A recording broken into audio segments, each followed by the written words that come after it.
Good afternoon, everyone, especially to our dearest instructor, Sir. We are the Group 5 and we are going to report the Rule 5 Special Police Operations.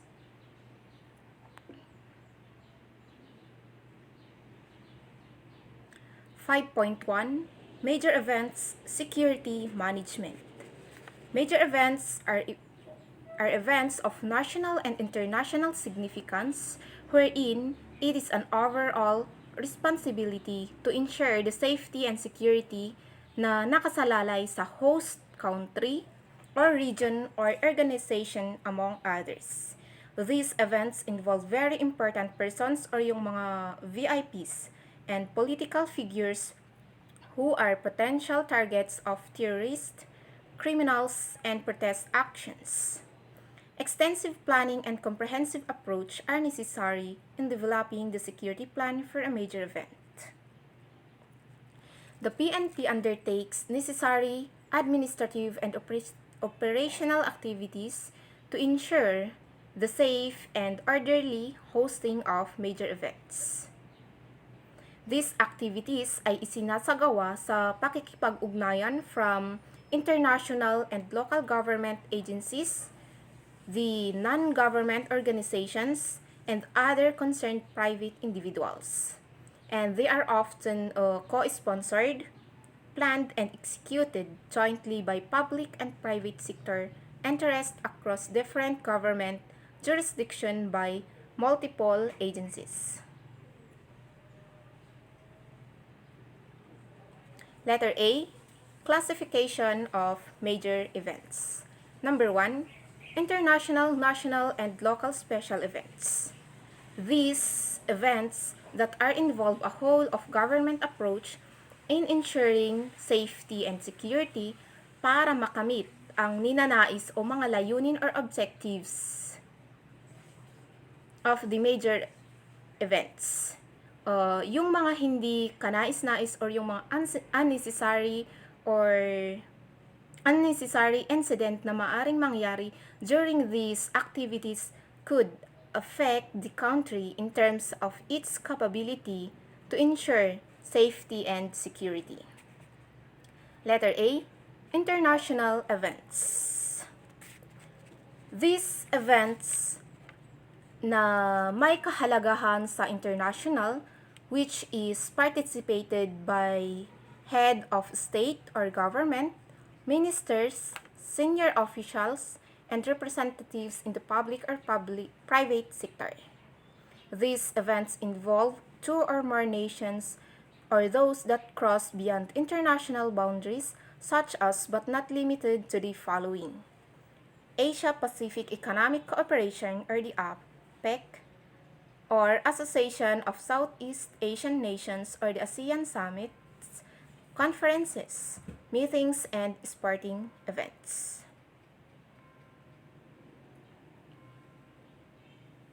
Letter B, national events. These events that were observed nationwide wherein it required multi-agency collaboration. These are events that were in the boundaries of the country such as but not limited to the State of the Nation Address or the SUNA, Philippine Independence Day, Palurong, Pambansa, Rizal Day, and Labor Day. Letter C, local special events. These are events in a particular area or a place that also need a whole of government approach such as but not limited to: number 1, Panagbenga, Sinulog, Feast of Black Nazarene, Dinagyang, Ati-Atihan, and events that are frequented by foreign and local tourists. Number 2, election or plebiscite or referendum. These events include the election of public officers and the people's democratic exercise to approve or reject an initiative on the Constitution or a legislation. In short, ito yung mga kaganapan sa mga halalan or during election.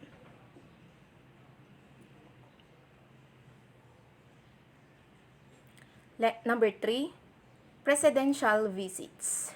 These events involve all visits and engagement of the President outside of the Malacanang Palace. Number 4. Public assembly. It is a mass gathering of people such as demonstration, march, parade, procession, or any other form of mass or concerted action held in a public place for the purpose of expressing political, economic, social, or religious views and opinions na sumusuporta sa mga patakaran o petisyon sa pamahalaan for redress of grievances. Next, let's move on to the creation of Joint Security Task Forces or the STF. Number 1.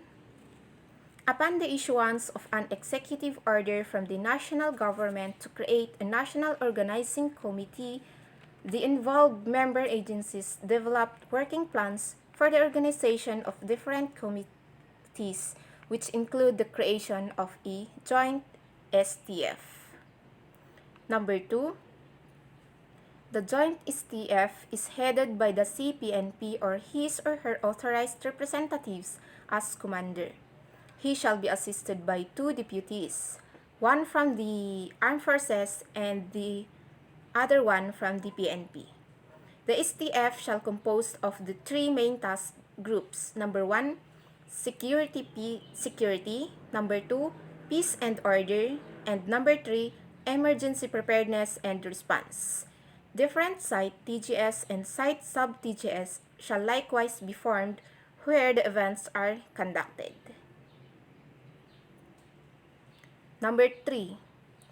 The STF commander shall be supported by the following staff: the Critical Incident Response Force, STF Secretariat such as the Red Team, Border Control, Diplomatic Liaison Team, PCTC or Interpol, Multi-Agency Coordination Center, Intelligence Fusion Center, CENTCOM or spokesperson, and Finance and Logistic Group. Next, number 4, during the planning stage. Responsibilidad ng TG Commander to coordinate with the other concerned government agencies to designate a head of a particular sub-TG or TU.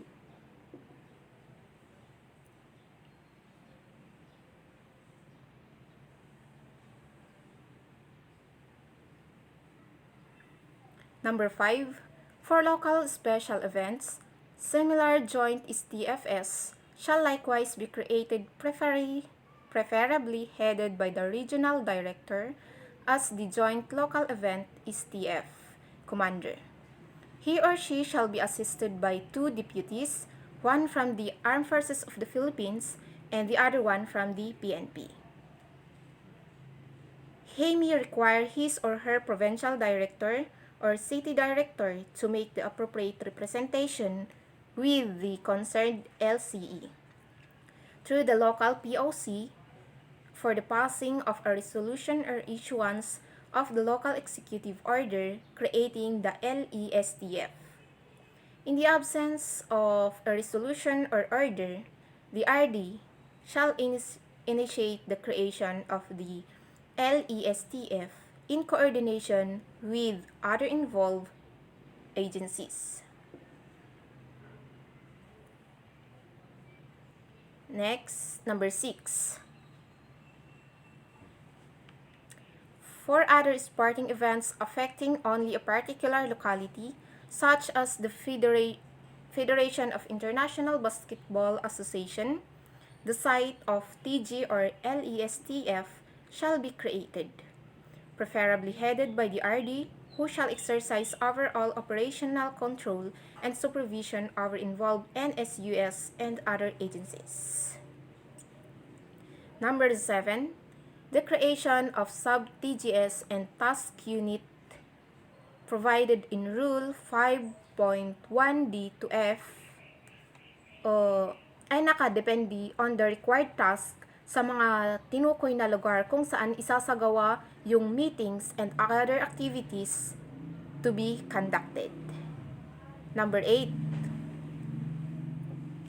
For national events, the PNP shall provide the appropriate security coverage under the overall supervision of CPNP or his or her authorized representative at the national level, while the RDS and their subordinate unit commanders shall act as the officer primarily responsible for securing the events of affecting their respective jurisdiction in coordination with other local security and other enforcement agencies.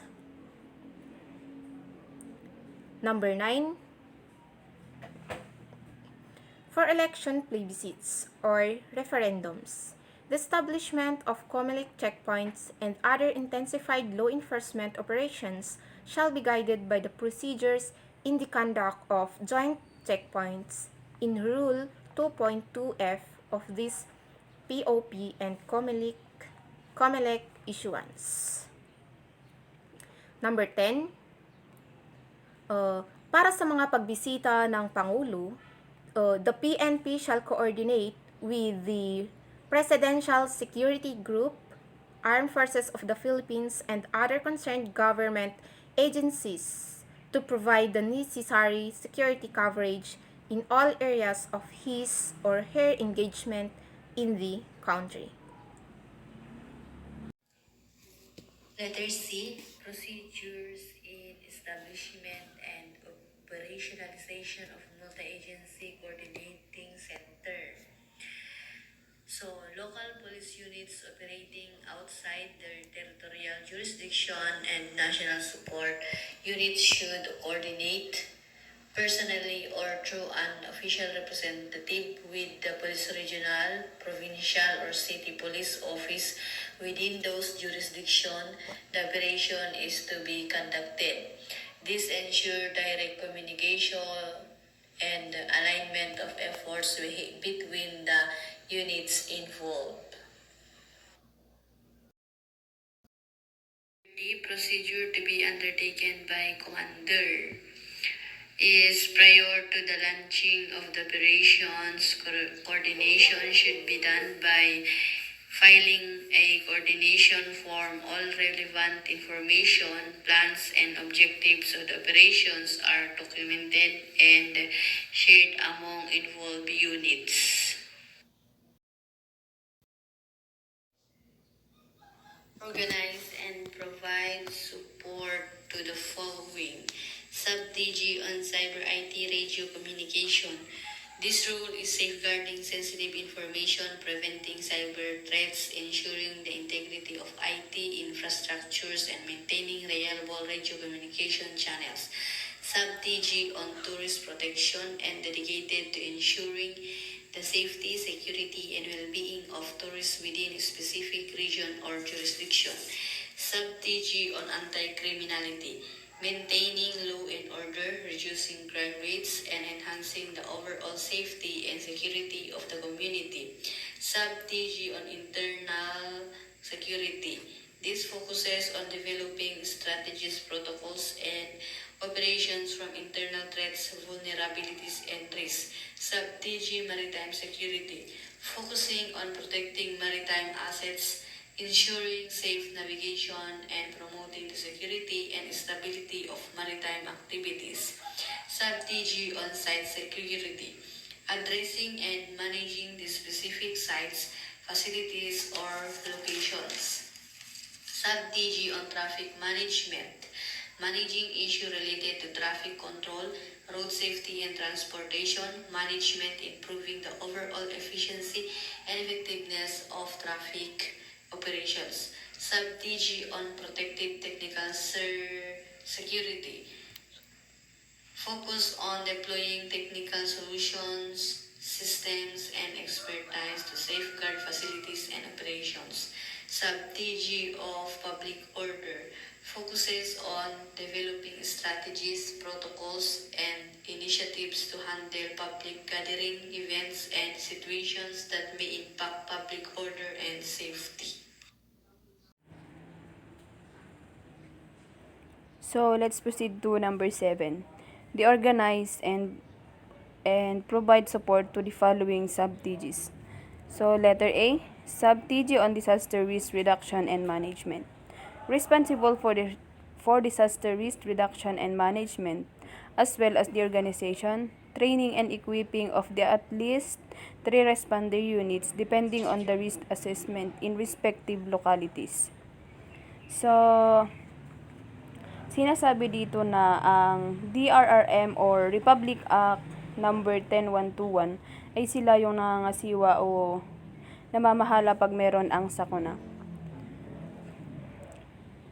So, it shall be composed but at least limited to the following TUS number 1 to search and rescue. Responsible for the conduct of search and rescue and evacuation of delegates and participants in case of emergency resulting from natural calamity and or human-induced disasters. So, number 2, to medical emergency management.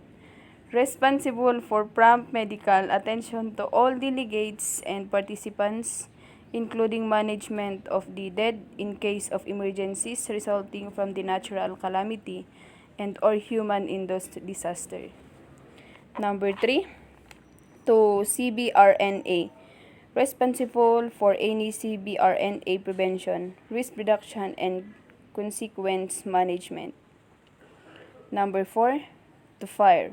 Responsible for the response to emergencies and rescue of delegates and participants threatened by fire incidents. And number 5, to evacuation management. Responsible for managing the evacuees who are delegates and participants, including management of the missing in case of emergencies resulting from natural calamity and or human-induced disaster. So, letter B. Letter B is the Sub-TG on fire safety. Responsible for fire safety appliances of all proposed venues.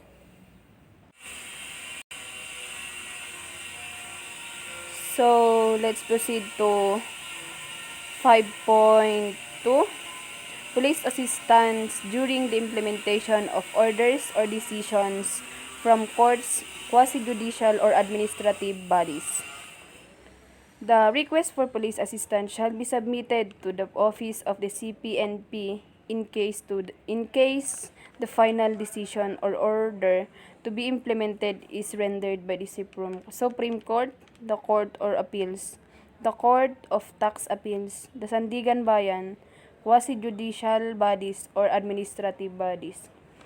Sinasabi dito na ang pagsusumiti ng hiling para sa tulong ng mga pulisya ay dapat ipadala sa tanggapan ng punong kawali ng Philippine National Police or CPNP. Kapag ang huling pasya o utos ay inilabas ng mga tinutukoy na hukuman, quasi-judicial ng mga ahensya o administratibong katuwat. If the final decision or order is rendered by the Regional Trial Court or RTC or the Municipal Trial Court or MTC, the request shall be submitted to the office of the RD or the PRO having territorial jurisdiction over the place of implementation. Sinasabi din dito na ang huling utos o pasya ay inilabas ng Regional Trial Court o ng Municipal Trial Court. Ang kahilingan ay dapat isumiti sa tanggapan ng Regional Director ng Police Regional Office sa kinauukulan ng jurisdiction.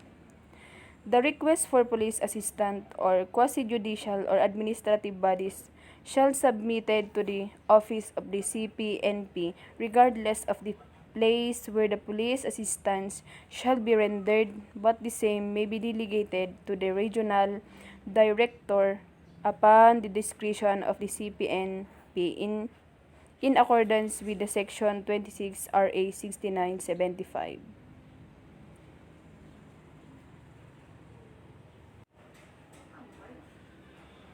Request for police assistance in the implementation of final decisions, orders, writs shall be acted only upon compliance of the following conditions. The request for police assistance is based on an order of the court, quasi-judicial or administrative judicial. So it means the request for the police assistance ay dapat nakabase lamang kung saan ang court or or quasi-judicial or administrative bodies. Hi, good afternoon to all of us. And I'm Heidi Jamas, and I'm going to report the general policy and guidelines during labor disputes. In letter A, dapat daw, ang mga pulis is sila yung pangunahing nandito para panatilihin ang kapayapaan, ipatupad ang mga batas at sundin ang mga utos mula sa mga otoridad sa panahon ng welga at sa alitan sa trabaho. Sa letter B naman po is, sabi na po dito is, in case of actual violence, the police can respond without the written request. O pwede silang mag-respond without the written request kung ongoing na may nangyayari na pong karahasan ganon. Sa letter C po, no PNP personnel shall be allowed to render police assistance in connection with a strike or lockout if there is question or complaint as regard his or her relationship by affinity or consanguinity to any official leader of the parties in the controversy, or if he has the financial or pecuniary interest therein. Sinasabi po niya dito is kung may mga personal na relasyon o interes sa pinansya ang isang pulis sa sino mga sangkot sa welga is hindi sila pwedeng tumulong. Kahit pa relatives niya yon is hindi siya pwedeng tumulong. And sa letter D, PNP personnel detailed as peacekeeping force in strike or lockout areas shall wear the prescribed police uniform. Sabi na dito is dapat ang mga police kapag naka-duty sila is dapat they are in proper uniform.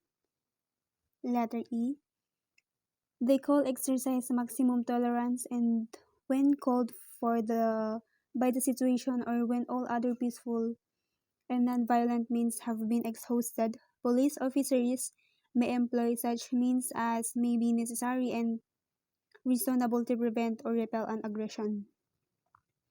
Or dapat yung mga pulis is dapat mahinahon sila and gagamitin lang nila yung puwersa nila kung talagang kinakailangan.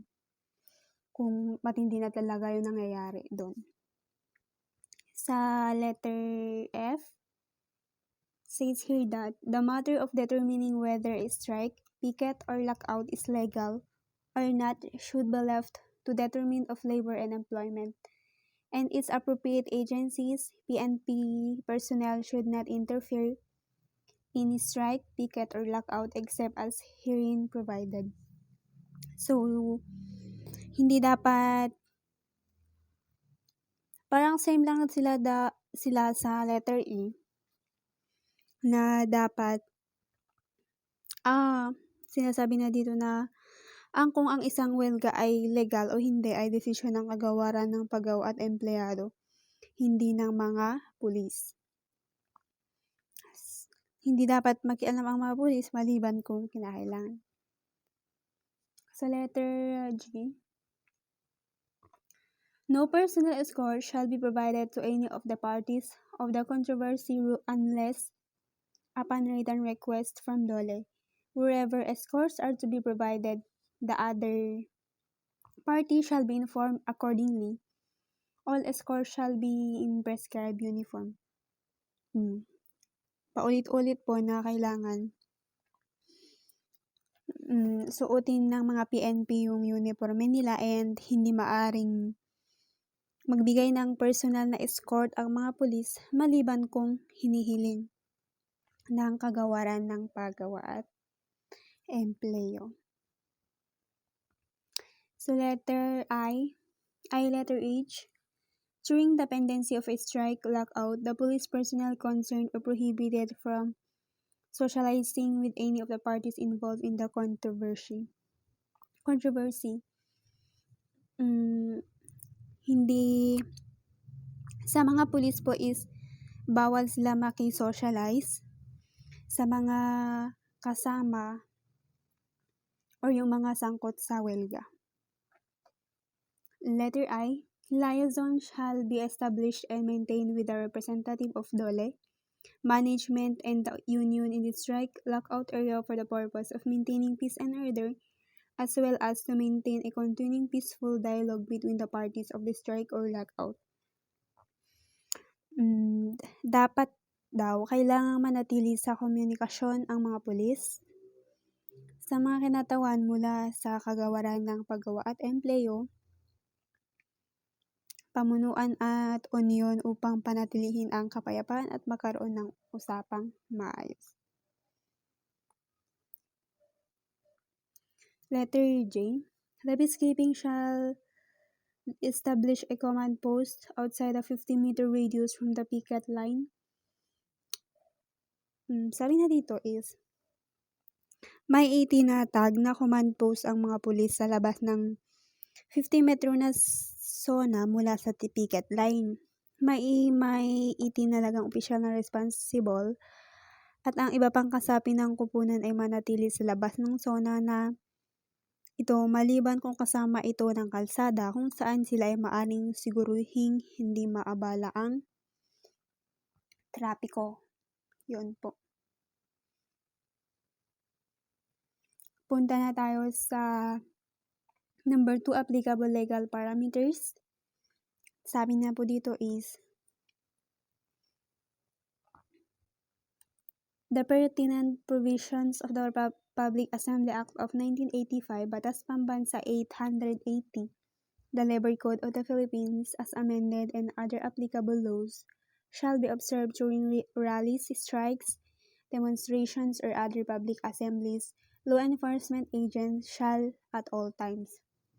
Letter A, exercise maximum tolerance. B, in case of unlawful aggression, only reasonable force may be employed to prevent or repel it. C, the employment of tear gas and water cannons shall be made under the control and supervision of the ground commander.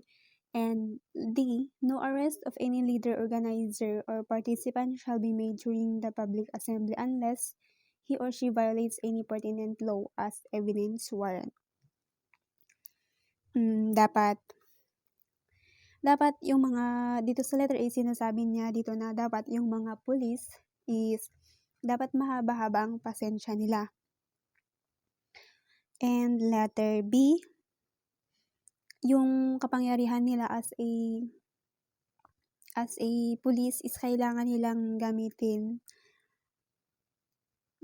lang iyon kung kinakailangan para protektahan yung sarili nila at yung ibang tao. Sa letter C naman is, kung gagamitin ang tear gas o water cannons is dapat ito ay sa ilalim ng patakaran ng ground commander. And sa letter D is hindi dapat basta-basta arestuhin ang mga leader o kalahok maliban kung may ginagawang labag sa batas. So number 3 is the service of lawful orders or writ. The service of dele, court, or other lawful orders or writs in the primary concern of the dole, representative, sheriff, and representative of the government agency issuing the order when specifically stated and requested in the order of writ. Shall the PNP enforce such orders or writs? So, ito yung mga tungkulin ng PNP sa pagpapatubad ng utos o kautusan. Dapat daw, ang mga PNP ay dapat sumunod sa mga utos o kautusan mula sa DOLE, korte o iba pang ahensya ng gobyerno. Kapag ito ay inaatasan sa kanila, sila ay dapat itong ipatupad. So, ito naman yung mga prohibited labor activities, yung mga bawal na gawin sa mga manggagawa. Ito is, no personnel of the PNP shall, A, being introduced or escort in any manner, any individual who seeks to replace strikers in entering or leaving the premises or strike area or work in replacement of the strikers. Sabi niya po dito is, ito ay nagbabawal sa mga tauhan ng PNP na magdala, magpakilala o mag-escort sa sino mang nais pumalit sa mga nagwewelga o magtrabaho bilang kapalit ng mga nagwewelga. And dito naman po, sa number 5, obstruction during pickets and lockdowns. The ingress or egress of an establishment is not part of a strike or picket area. If the picket or lockdown causes construction, the PNP must first exert all peaceful means to clear the obstruction before escorting the crowd dispersal. So, ibig sabihin po is kahit may picket o lockdown, ang mga daanan papasok at papalabas ng isang establishmento ay hindi dapat kasali. Kung may abala is dapat munang subukan ng PNP ng maayos ito ng mapayapa bago sila gumamit ng puwersang magpapalaya sa mga tao. So, let's move on to the role of the PNP in the enforcement of demolition and or ejectment order. So, in summary lang po dito is, sinasabi po niya na ito ay nagsasaad na ang PNP ay dapat magbigay ng tulong sa pagpapatupad ng mga order ng demolition o pagpapaalis lamang kapag mayroong opisyal na kahilingan mula sa sheriff o katumbas na opisyal mula sa hukuman o ibang ahensya, kasama ang pahintulot mula sa local housing board. Ang kanilang papel ay panatilihin ang kapayapaan at kaayusan habang inaayos ang demolition o pagpapaalis. Yun pang explanation po ng short.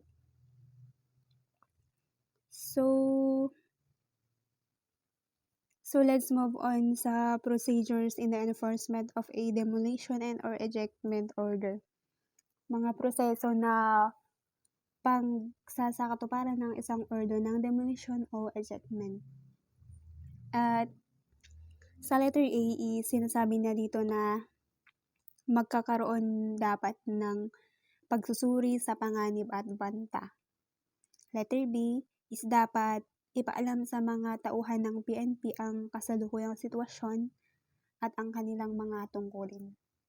Letter C is dapat mahigpit sa pagsunod sa karapatan ng mga tao ay dapat na sinusunod. Letter D, sa abot ng makakaya, dapat pangunahan ng COP ang grupo ng PNP na tutulong sa sheriff o katumbas na opisyal sa panahon ng demolition o ejectment. Letter E, lahat ng tauhan ng PNP na kasangkot ay dapat huminto sa paggamit ng anumang di kinakailangang puwersa o anumang gawaing maaring makasakit, manggulo o mang-terorisa sa mga apektadong partido. Letter F, ang paraan ng pakikilahok ay dapat limitado sa pagpapanatili ng kapayapaan at kaayusan sa buong demolition o ejectment na tiyak ring protektado ang lahat ng partido mula sa pinsala at sugat. Letter G, ang tear gas o water cannons at kaukulang puwersa ay dapat gamitin lamang kapag naubos na ang lahat ng iba pang mapayapa at hindi violenteng paraan. Letter H, ang anumang miyembro ng PNP na pamilya ang apektado ng demolition o ejectment ay dapat sumunod sa utos na inilabas ng kaukulang otoridad. Sa walang anuman, hindi dapat makialam ang isang miyembro ng PNP sa panahon ng pagsasakatuparan ng naturang utos o pagsasakatuparan ng demolition o ejectment. At letter I, sa last is dapat tiyakin ng Chief of Police ang pagkakaroon ng mga tauhan ng bombero at medical sa lugar ng aktibidad. So, yan lang po. Hello po, ako po si Jenny Quiz, Romeo Reporter number 5. So ito po ang aking report. During implementation of final decisions or orders of the courts in civil cases or quasi-judicial bodies and of administrative bodies within their jurisdiction. So ang sabi dito, kapag daw ipinapatupad ang final decisions or orders from court in civil cases, quasi-judicial bodies or administrative bodies, any request for police assistance kailangan isubmit sa Regional Director ng Police Regional Office.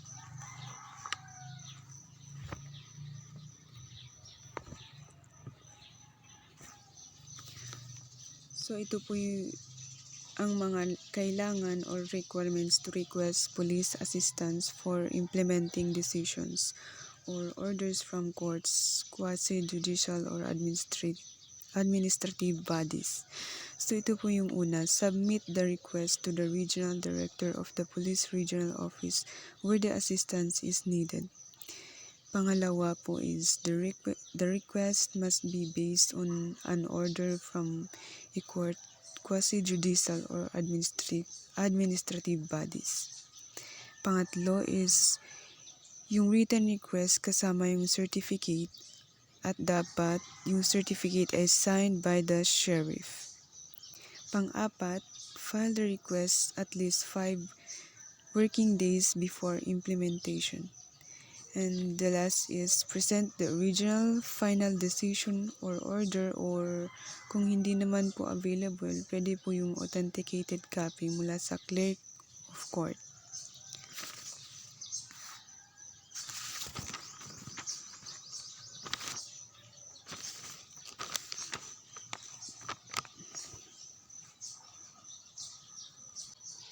So next po tayo. Ito naman, period to render police assistance. Ang sabi, kung natugunan ang mga kinakailangan, yung police assistance shall be rendered within 3 working days from receipt of the directive from that CPNP or RD, unless a specific period is written in the order or dahil sa hindi pagkakaroon ng kakayahan na nagbibigay ng tulong. Number 4. Office or unit that may be tasked to render police assistance.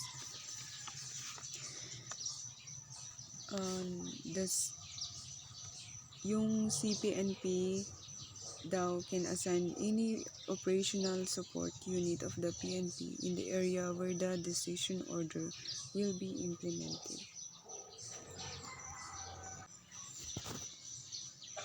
Dito naman po sa number 5, extent of police assistance, meaning the person in charge can decide how many police officers are needed based on factors like case importance, expected resistance, and local peace.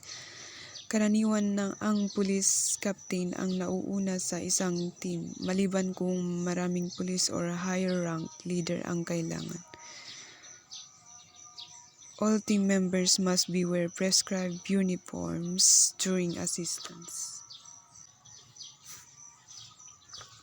Number 6, rule of PNP personnel rendering police assistance.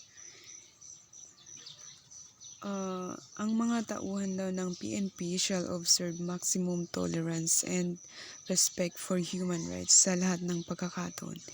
Inirerekomenda ang pakikipag-usap sa mga taong maaring maapektuhan ng implementasyon of the decision or order or resolution upang maiwasan ang karahasan. At kung kinakailangan, dapat humingi ng tulong sa local or public officials. Gayunpaman, ang sheriff or officer of quasi-judicial or administrative bodies ang may huling pasya kung dapat ituloy o hindi ang implementasyon of the decision or order or resolution. That's all. Thank you. Requirements for the request for police assistance. The police assistance shall only be granted upon the written request for COMELEC or DILG. accompanied with the original or authenticated copy of the final decision or order or resolution to be implemented. A special task group shall be created for this purpose.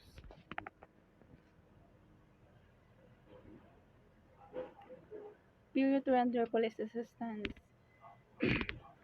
If the requirements have been satisfied, police assistance shall be rendered within 3 working days from receipt of the directive from the Chief of Philippine National Police, unless a specific period is written in the order or due to inherent impossibility of rendering assistance, or a longer period may be required.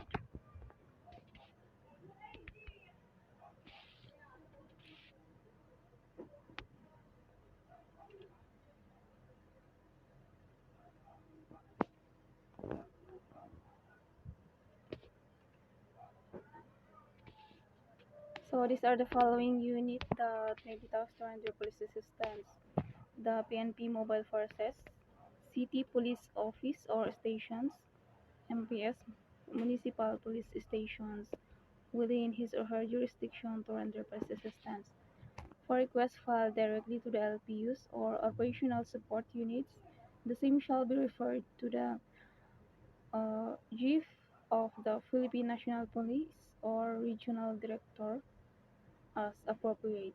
No police assistance shall be rendered until the Chief of the Philippine National Police or Regional Director shall have acted on the request. Extent of police assistance. The head of office or unit tasked to render police assistance shall have the discretion to employ sufficient number of PNP uniformed personnel after taking into consideration the importance of the case, the scope of the resistance to be encountered if there is any, and the general peace and order condition in the area. Unless a higher ranking officer is necessary and more Philippine National Police personnel shall be required. The police team shall render police assistance, shall be led by a police, police commissioned officer with the rank of at least police captain. All the team members shall be in prescribed uniform while rendering assistance.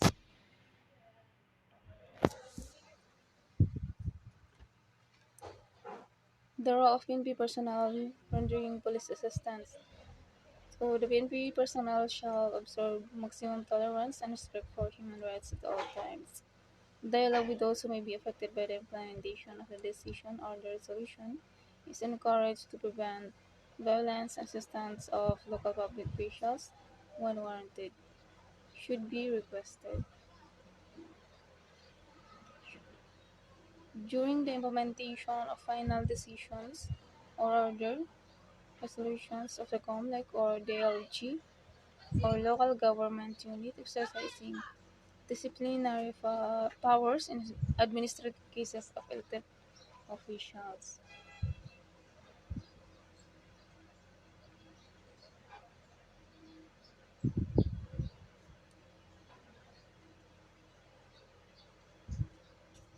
The requirements in granting of police assistance. Police assistance in the implementation of CARP shall be provided only as requested by the duly approved by the Chief of Philippine National Police. Police assistance during the conduct of preliminary agrarian activities, as provided in Rule 5.2, shall be rendered only upon a written request submitted by the agrarian reform officer or any authorized officer of the accompanied with the original or authenticated copy of the order issued for the activity. The request shall be submitted to the office of the regional director of the PRO having jurisdiction over the area of execution of his or her approval.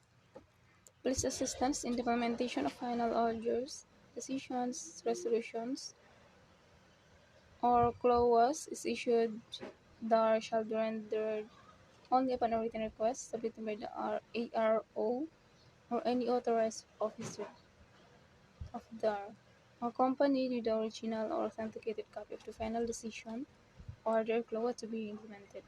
The request in its attachment, regardless of the place of execution, shall be submitted to the office of the Chief of the Philippine National Police for approval. Okay. For the continuation of our report, let's move on to the extent of police assistance. The head of office or unit tasked to render police assistance shall have the discretion to employ enough PNP uniformed personnel after taking into consideration the threat and risk assessment. The police assistant shall be led by the PCO or the police commission officer. All involved PNP personnel shall be prescribed uniform when rendering police assistance. So, sinasabi dito na yung mga head ng officer, gaya ng mga PCO or yung mga police commission officer, sila yung mga naatasan or sila yung mga may authority na mag-render o mag-employ ng sapat na PNP uniform personnel after taking into consideration the threat and risk assessment. Pero dapat lahat ng mga na-employ ng mga PCO or mga police commission officer ay dapat naka-prescribe uniform sila kapag magbibigay sila ng mga tulong or kapag magre-respond sila ganun sa mga pulisya. Then, next is the number 4, the rule of the PNP personnel rendering police assistance. So, hindi ko na babasahin. Sasabihin ko lang yung parang explanation nito kasi baka abutin tayo ng isang buwan dito.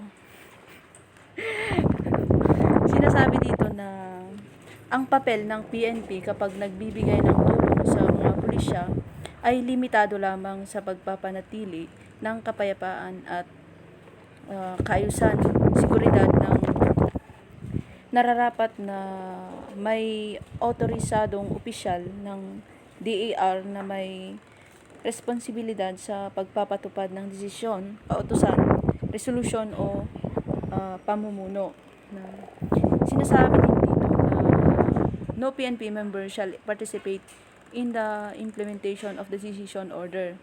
So, walang miyembro ng PNP ang dapat tumahok o makisali or makialam sa mga pagpapatupad ng desisyon ng kautusan o resolusyon o sa pagsasagawa ng alinman sa mga pangunawang gawaing agraryo.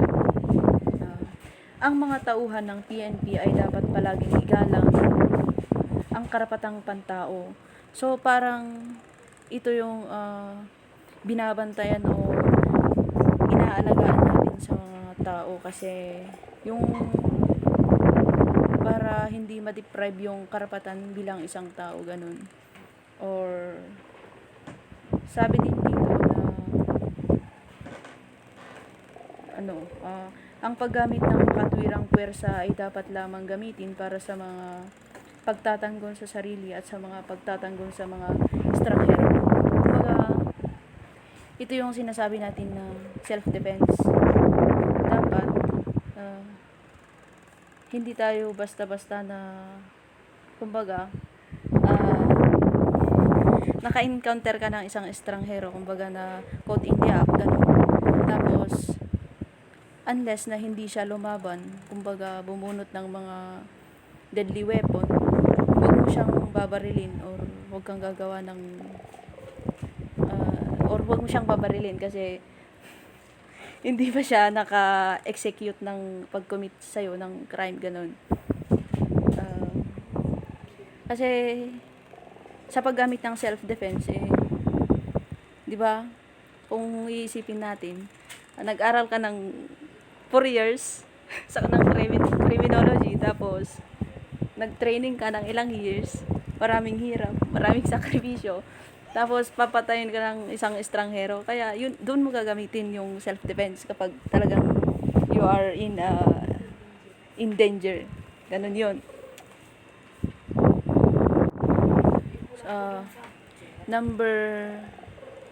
Next is the number 5. When entry to the proper is refused by the landowner. dito naman is sa pagpapatupad ng mga huling utos o sa pagsasagawa ng mga paunang gawaing agraryo, ang autoridad na pasukin ang ari-arian o sa isang gusali ay dapat na partikular na nakasaad sa kautusan resolusyon na ipatupad. Ang original o authenticated na kopya nito ay dapat ilakip sa nakasulat na kahilingan para sa tulong ng pulisya at mga otoridad na pumasok sa paksang ari-arian ay dapat tukuyin. And likewise sa mga otoridad ng implementing team na puwersahang lumayas at palayain ang kanilang mga sarili sa kanilang tanggihan ang paglabas sa ari-arian ay dapat ding tukuyin sa kautusan o resolusyon. At kapag ang DAR implementing team ay tinanggihan na makapasok sa property, ang PNP personnel ay hindi dapat direktong lumahok sa pagsasagawa ng forced entry sa nasabing property para maiwasan natin yung mga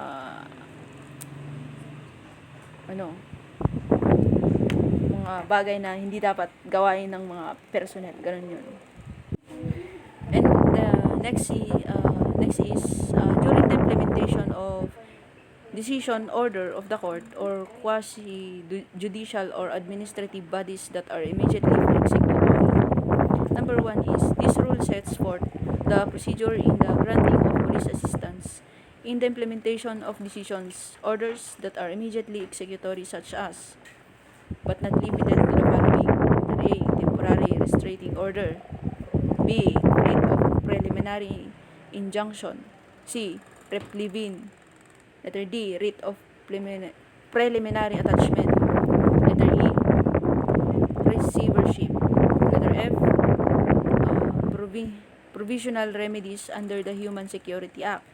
Letter G. Temporary protection order under the Anti-Violence Against Women and Children Act. Ito yung Republic Act 9262. Letter H is protection order under the Anti-Child Pornography Act. And the last is analogous cases. So, ito yung mga basta ganun. Ito yung mga rules na that sets forth the procedure in the granting of police assistance. Itong tatandaan natin, ha.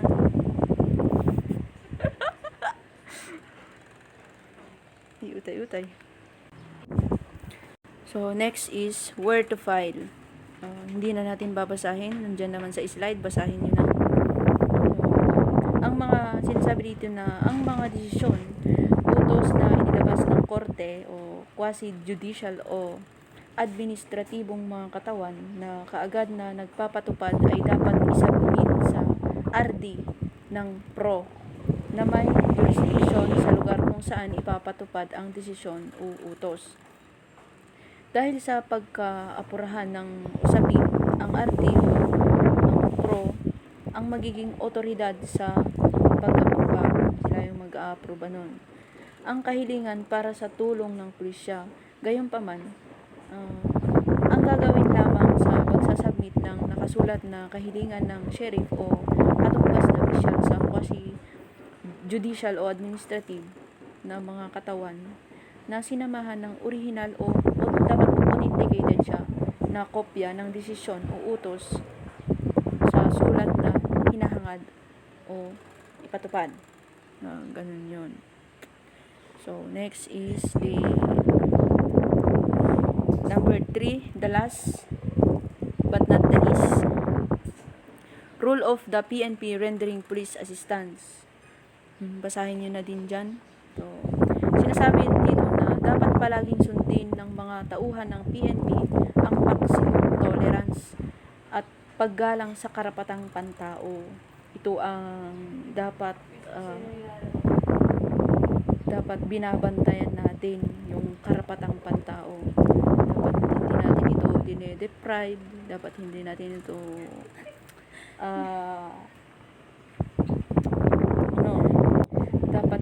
dapat natin itong igalang kasi bilang isang tao, meron tayong karapatan na dapat igalang naman ng iba't ibang tao.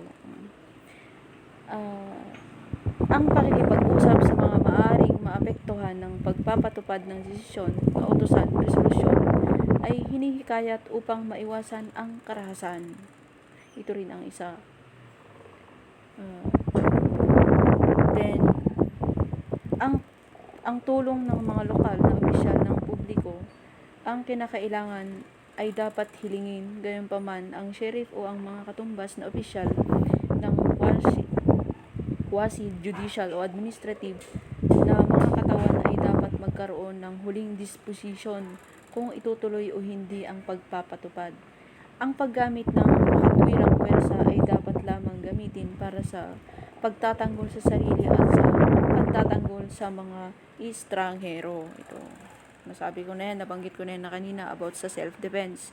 So, thank you very much, and this is the end of our report. Maraming salamat sa inyong lahat, and good afternoon, good morning sa inyong lahat. And lastly, I am the last reporter.